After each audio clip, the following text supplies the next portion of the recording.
Hello everyone, it's the Bronze Archer here, bringing you my third episode of my F1 2019 career mode.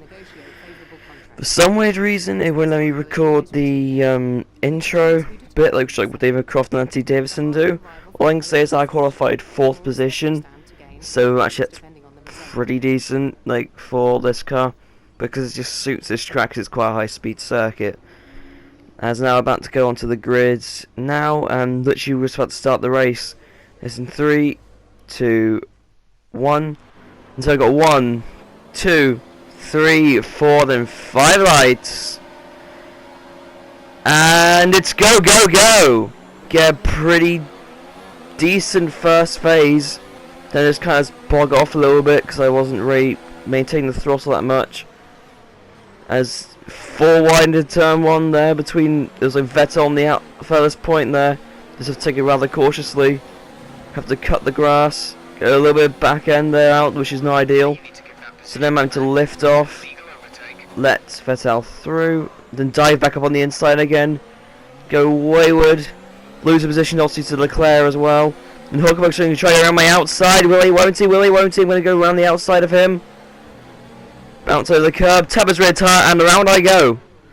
But luckily enough I stop there, which then means our safety car has now been called. As I go, think, oh, I'm in a position. Nope, Lucas Weber actually must be ahead of me. So that's fine. Then on to lap number 3. Safety car is coming in. So of course put up into rich mix and hot lap mode to get the best launch out of the final turn. As down the hill we go. Just get this moving a little bit just to get some sort of friction against the tyre and the surface. To hopefully get a good launch at the start of the on the restart. As now we're going down the hill. As then Helms is going to launch it there. You can hear tyres probably aren't warm enough. As I get a massive snap of oversteer. Very like I didn't bit into the barrier there. Up into overtake mode, moving down the differential down to 50% just to help with traction. As I'm going to make a massive dive bomb overtake on Lucas Weber. And nearly get past the Hulkenberg. I mean, then make a little bit of contact on the out as they're going side by side through turn 2. Had to cut the second part of the turn there just to be able to make sure I didn't end up spinning the car around. So then I go up onto Nico Hulkenberg's inside, make the diving overtake, bounce over the curb. Hulkenberg keeps it up on the inside, then he gets past me again. It's not too bad though. As through this section I seem to be pretty decent, like with traction though. I was using up a lot of curb on the outside just to maximise the amount of track service you happen to have. As now out of the slow turn 8, up the hill, into turn 9 and 10. Locking up a little bit there on the front left. There's another step of oversteer, another step of oversteer, another step of oversteer. And nearly going to lose place to Lucas Weber. As you can see, there's the arrow going red. And I just stay ahead of him though, which is actually quite lucky for me not to lose that place to the McLaren, because to be fair, McLaren she's pretty quick in this year's game. It isn't quite as draggy as the previous year's car was, so that's pretty good. As now we're going to go on to the end of lap number 4, starting at lap number 5 in the slipstream of Hulkenberg.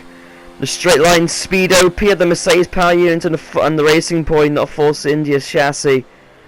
As I'll make a dive bomb overtake up on the inside of Hulkenberg, close off the door a little bit on the outside. And let's make our way up the hill, and that's it's P6 for me.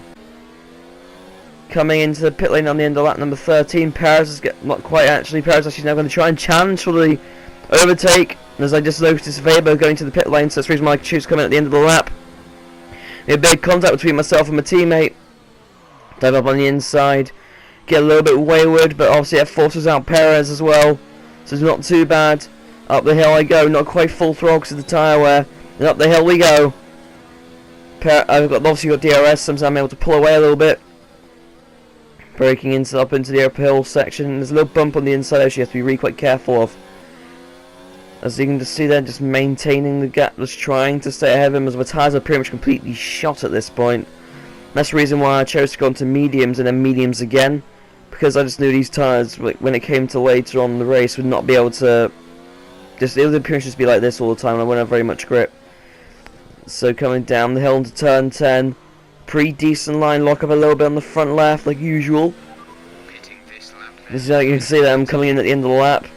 Then coming in on the end of lap 14, slowing the car down to 50 miles per hour.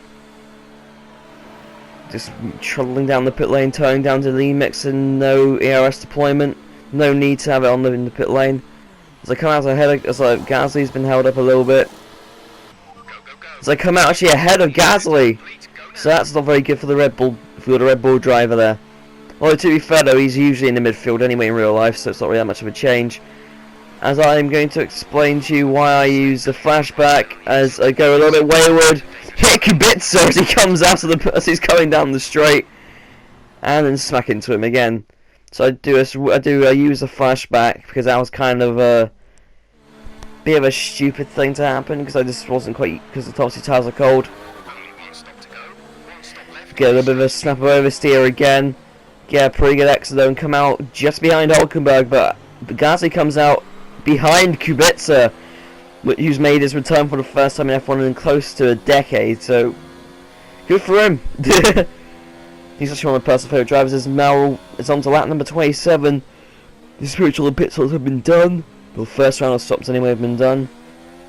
As well as Danny Rick is coming up behind me in the Renault car. Move up into the overtake mode position just to make sure I get the best opportunity for straight line speed. And Danny Rick can't really keep up. He's just about to catch up to me now. As now I'm going through turn 1, 2, lifting pretty much through there. Being rather careful with the throttle input because the way the cars are rather sensitive. Using up all the curb and some on the outside there. So just pull away from Danny Rick. He doesn't seem to have very much grip whatsoever. Which is a bit of a shame really, because that Renault car's very good. I get a massive snapper oversteer. Going out of turn 4, going down the hill to turn 5 and turn 6. Using up all the curb on the outside there, turn 6. Oh wait, no, turn 7, not turn 6. Then that's turn 8, then up the hill into turn 9. As we go up the hill. Brake, turning in. Bouncing over the curb. Bouncing up on the curb on the outside there. Quite lucky I shouldn't actually spin the car around there because the car doesn't really like to go on the curbs that much when you accelerate. It's on to lap number 38 I go. As I'm actually ahead of Hulkenberg now, but I chose to come in at the end of this lap. Just because, well, 1, it'll be easier for me. And 2, it means I can just go to the end of the race. Because there's only 20 laps left to go. If I go for that point, I can just use these tyres up to the end of the race. No deployment. Stop it just in time. Just a little bit of a puff of smoke for locking up. Just for good measures. Into the pit lane I go. In the Racing Point car, Nico to force in here again then. Into the pit lane. Rev, and then let go. Just down the pit lane I go. Up into Rich Mix, up into hot lap mode, just because I know I'm going to be fighting on the pit exit. And so there goes Ricardo. So that's all good. And Devin Butler as well as my old F2 sparring partner. I was making a little bit of a mistake there, so Devin Butler's going to get past me. So that's not ideal whatsoever for us. Then going into lap number 42 though. Me and Butler have been slowly catching up to the back end of Ricardo. Get a pretty decent run through turn 2 and 3. Up the hill I go. And then I make this diving move, pretty much revenge for back in Austria in the previous season. Dive up on the inside. I think I might damage his front wing by doing that. So I just want to just launch myself up onto the inside there. Lap number 49. Ricardo's on slightly more worn tyres than I am. But I was going to be able to make it through on the turn, so I'm accelerating on the curb. I just take the pretty much runoff area, which is pretty much just compressed sand, so almost like sandstone. And it's going through the final 2 turns. Or final turn really. And activate DRS up into overtake mode. So I'm making my way down. As I'm going to do a Daniel Ricciardo S maneuver on Daniel Ricciardo. I'm going to be the last of the late breakers. Overtake on the inside, force Ricciardo a little bit wide. A little bit squirrely on throttle inputs. I get a warning for actually tapping Ricciardo. So that was not ideal. As now up the hill we go. And that's the last that Ricciardo could really do, to be honest. But as we go on to lap number 50, Nico Hulkenberg from the Renault actually retires. Which actually is quite funny, because actually in the race, in real life at this point in the season, both Renaults packed up on the final lap. Hopefully that's going to happen to Ricciardo, because I kind of like him more than I like Hulkenberg. bias, yeah, kinda. Nothing really happens, and in between this time, Ricciardo actually loses a spot to Pierre Gasly. So Gasly's actually going to finish where he did actually in Austria in real life, P6. To get a bit of a squirrely exit there on the exit of turn 8, going up the hill into turn 9 and turn 10. There's a little bit of a nice exit there. Up, down the straight we go, flat out. The 7th gear. The thing though is with this racing point, not 4 it's actually got quite long gears. Well, the end gears are quite long, so it means you've got pretty decent acceleration. He's got the good top speed at the end of it, which is always quite ideal. And obviously the Honda power unit not quite as good as the Mercedes one. But obviously Red Bull got better like downforce, means they can take turns faster, and also got more traction because they've got more force pushing the car down. As going down the hill into the final turn, hitting the curb, and it's going to be a P5 in my second race of Racing Points. That's a pretty good finish. Very, very good finish, actually. So I'm going to pass you over to Anthony Davidson and David Croft for the podium celebrations. Congratulations, Sebastian Vettel.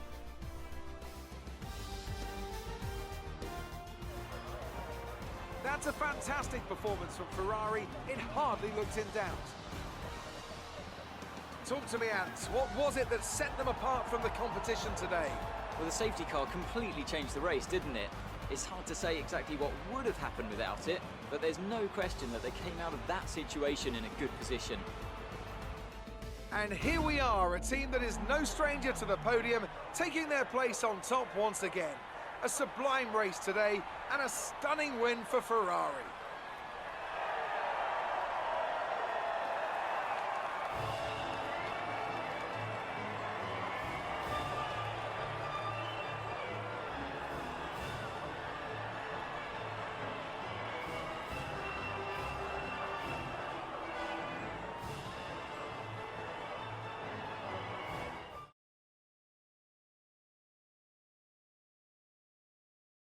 Let's have a look then at the driver's standings.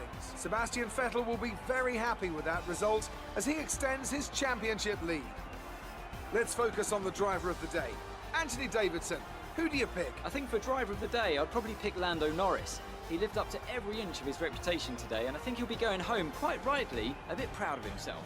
Let's move on to the constructors. The current championship leaders still hold top spot, but that gap is getting smaller. Another team that will be satisfied with this Grand Prix is Alfa Romeo, whose good result moves them further up the championship. And with that, we wrap up another weekend of motorsport. But with more races lined up, be sure to join us when we come back with more Formula One.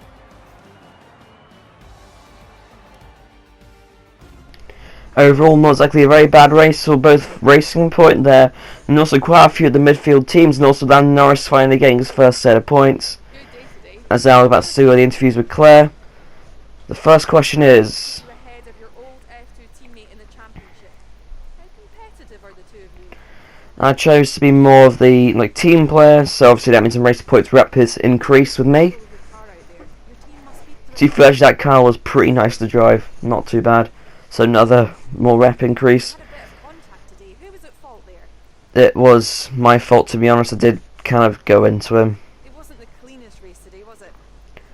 Did we help? I got spun out by Hulkenberg on lap number 1. So yeah, you can't really do anything about that, can you? But overall, not a very bad race, and I prefer recording it this way instead of me doing the entire showing my Q3 lap and all that, because it just means it's less time for you guys to have to sit down and watch whatever you're watching on, which is your mobile, your tablet, your laptop, or even your PS4, while I watch YouTube on, actually what I'm using to currently record this video with, which is on the PlayStation SHAREfactory mode.